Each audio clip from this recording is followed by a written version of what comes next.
Ini adalah vermikompos yang siap kita gunakan. Pada video kali ini kita akan sharing sedikit informasi bagaimana cara membuat vermikompos skala rumah tangga. Nah, sebelum lanjut jangan lupa untuk subscribe, nyalakan lonceng dan aktifkan notifikasi di HP teman-teman. Serta jika video ini sangat-sangat bermanfaat, silahkan di-share sebanyak-banyaknya agar semakin banyak lagi yang mulai menanam walaupun di lahan yang sempit dengan menggunakan berbagai macam metode. Tentu sudah tidak asing dengan yang namanya vermikompos ya teman-teman. Nah, untuk teman-teman yang masih bingung apa itu vermikompos dan bagaimana cara membuatnya, nah YouTube sudah mengarahkan teman-teman ke video kami kali ini. Dan teman-teman simak video ini dari awal hingga akhir, jangan di skip-skip agar tidak ada informasi yang ketinggalan tentang apa itu vermikompos dan bagaimana cara membuat vermikompos skala rumah tangga. Vermikompos merupakan kompos atau hasil perombakan dari cacing tanah. Nah, di alam, secara alami, cacing tanah itu melakukan perombakan sehingga tanah akan menjadi lebih subur. Nah, kita yang di perkotaan itu sangat sulit sekali menemukan cacing tanah secara alami di dalam media tanam, sehingga media tanam yang kita gunakan cenderung kurang subur. Pada dasarnya, keberadaan cacing tanah di dalam media tanam itu sangat diperlukan dalam jumlah yang wajar. Tetapi banyak sekali teman-teman yang mengeluhkan keberadaan cacing tanah ini di dalam media tanamnya. Padahal keberadaan cacing tanah itu banyak sekali manfaatnya teman-teman. Oleh karena itu kita bisa membuat vermikompos di luar media tanam hingga kita bisa menjaga kesuburan tanah. Sekaligus kita juga bisa mengembangbiakkan cacing tanah tanpa takut jumlahnya yang terus bertambah. Perlu teman-teman ketahui bahwa vermikompos ini mengandung unsur-unsur hara yang diperlukan oleh tanaman.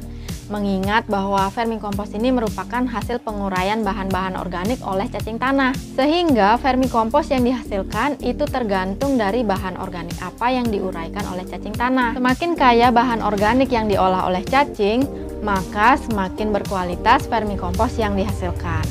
Ada banyak sekali jenis-jenis bahan organik yang bisa diolah oleh cacing, sehingga kita bisa menghasilkan vermikompos yang berkualitas. Cara pertama untuk mendapatkan vermikompos dengan mudah adalah menggunakan kokopit sebagai media pemeliharaan cacing tanah. Teman-teman, ini adalah media pemeliharaan cacing tanah saya yang lumayan lama. Nah, teman-teman bisa lihat ya, ini warnanya cukup gelap. Dan ini adalah media pemeliharaan berupa kokopit. Untuk memelihara cacing tanah menggunakan media pemeliharaan kokopit itu sangat sederhana ya teman-teman. Teman-teman tinggal menyiapkan wadah pemeliharaan, bisa berupa baskom seperti ini, kemudian bisa beri alas. Nah, ini alasnya berupa karung seperti ini. Kemudian kita siapkan kokopit. Untuk media pemeliharaan ini tidak diisi sebanyak ini terlebih dahulu ya teman-teman. Teman-teman bisa menambahkan setengah media pemeliharaan dari wadah yang digunakan. Kemudian teman-teman bisa menambahkan pakan untuk cacing. Nah, pakannya bisa berupa sisa-sisa sayur, kemudian kulit buah, ataupun teman-teman punya baglok jamur yang sudah tidak terpakai, itu bisa digunakan. Tapi akan lebih baik jika bahan-bahan tersebut difermentasi terlebih dahulu agar proses perombakan bisa terjadi lebih cepat dan lebih mudah oleh cacing. Setelah teman-teman selesai mengisi pakan, barulah ditambahkan kembali media pemeliharaannya untuk menutupi pakan-pakan yang teman-teman berikan untuk cacing. Berapa jam setelah melakukan tebar, teman-teman harus memperhatikan apakah masih ada cacing tanah yang diam di permukaan media pemeliharaan atau malah ada yang mencoba kabur dari media pemeliharaan. Maka teman-teman harus sedikit mencurigai media pemeliharaan yang teman-teman buatkan untuk cacing tanah. Entah itu karena pakannya ataupun kebersihan dari kokopit itu sendiri. Karena kadang-kadang kita juga bisa menemukan hama-hama tertentu pada kokopit yang kita biarkan dalam jangka waktu tertentu. Untuk pemeliharaan, teman-teman bisa menambahkan pakan 2 hingga 3 hari sekali tergantung dari jumlah pakan yang diberikan. Kemudian teman-teman harus menjaga kelembaban media pemeliharaan, terus juga melakukan pengecekan terutama pada hama-hama tertentu yang cukup mengganggu. Misalnya seperti semut, juga lalat buah yang terkadang tertarik akibat dari aroma pakan yang terfermentasi. Nah, itulah kenapa kita harus menutup pakan yang kita berikan kepada cacing dengan menggunakan media pemeliharaan. Untuk memanen vermikompos, nanti teman-teman bisa ambil pada bagian teratas dari media pemeliharaan ketika sudah waktunya untuk dipanen. Atau mungkin teman-teman melihat perubahan warna pada media pemeliharaan menjadi lebih gelap, seperti kami di sini. Ini didominasi oleh vermikompos yang nanti bisa kita gunakan untuk media pemeliharaan tanaman, ataupun nanti juga bisa digunakan sebagai vermikompos dengan cara diubah menjadi teh vermikompos. Bahkan kita juga bisa gunakan untuk mengaktifkan biochar. Nah, teman-teman nanti bisa cek langsung videonya di sini ya. Cara kedua untuk memperoleh vermikompos adalah dengan memelihara cacing tanah menggunakan kompos. Nah, di sini kita sudah punya wadah khusus untuk tahap kedua proses pengomposan. Nah, ini adalah tahap kedua kami, dan ini menggunakan bantuan cacing tanah untuk membantu proses pengomposan, sehingga kami pun akan mendapatkan vermikompos. Kalau yang ini adalah wadah pertama untuk melakukan proses pengomposan. Jadi bahan-bahan organik yang kami kumpulkan, baik itu dari dapur, rumput-rumput liar, ataupun sisa-sisa kardus dan juga kertas, itu kita perkecil terlebih dahulu, kemudian kita masukkan ke dalam wadah pertama ini.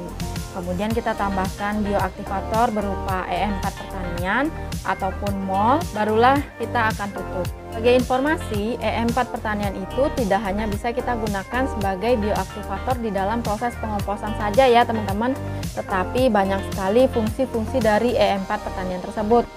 Nanti teman-teman wajib banget nonton video kami yang ini, karena kita sudah sharing di sana berbagai macam cara menggunakan EM4 pertanian. Nah, selain menggunakan EM4 pertanian, kita juga bisa menggunakan MOL atau mikroorganisme lokal. Kita juga sudah pernah sharing bagaimana cara membuat MOL, baik itu MOL air cucian beras, MOL nasi basi, dan juga MOL yang lainnya. Nanti teman-teman bisa tonton videonya, linknya bisa dicek di deskripsi. Nah, setelah pada proses pengomposan pertama kita melakukan panen, hasil panen tersebut kita bawa ke ember yang ini untuk dilakukan proses berikutnya dengan bantuan cacing tanah. Nah, kita juga bisa mendapatkan kompos dengan kualitas yang lebih baik lagi. Jadi, kami menggunakan ember sebesar ini karena memang kompos yang akan diolah itu cukup banyak teman-teman. Tapi, jika teman-teman ingin menggunakan baki seperti tadi kita menggunakan kokopit, itu juga boleh saja. Nah, di dalam ember sini itu banyak sekali ada cacing tanah teman-teman, terutama di bagian dasar ember pemeliharaan. Nah, sekarang kita tidak obok-obok ya, karena beberapa hari yang lalu itu kita baru melakukan pengadukan. Nah, teman-teman sangat perlu sekali untuk melakukan pengadukan ya, karena itu juga membantu suplai oksigen, sehingga proses pengomposannya juga bisa terbantu. Nah, entah kita akan memelihara cacing tanah menggunakan kompos seperti ini ataupun kokopit seperti tadi, itu sangat penting untuk menjaga suplai oksigen. Kemudian juga menjaga kelembaban, dan yang paling penting kita tetap mengawasi kehadiran dari hama. Cara ketiga adalah menggunakan baglok bekas jamur tiram.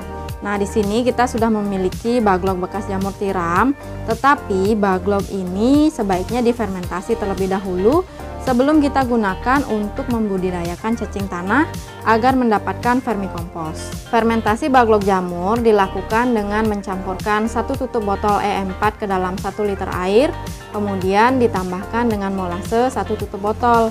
Barulah diaduk, kemudian kita semprotkan secara merata. Kemudian baglok kita fermentasi selama beberapa hari, kemudian baru kita gunakan sebagai media pemeliharaan cacing tanah. Nah, jadi dengan menggunakan baglok bekas jamur seperti ini, kita sudah melakukan upaya untuk meminimalkan limbah dari baglok bekas jamur, sehingga baglok ini bisa bernilai ekonomis, apalagi nanti jika sudah bercampur dengan vermikompos. Untuk cara mempersiapkan tempat pemeliharaan cacing tanah, sama seperti di video di awal ya, dilakukan seperti kita menggunakan kokopit.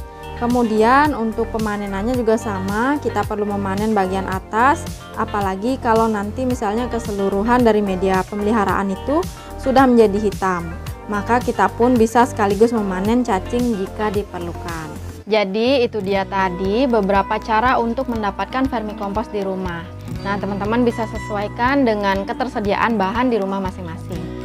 Sekian dulu video sharing hari ini, semoga video ini bermanfaat. Terima kasih sudah menonton, sampai jumpa di video-video kami selanjutnya.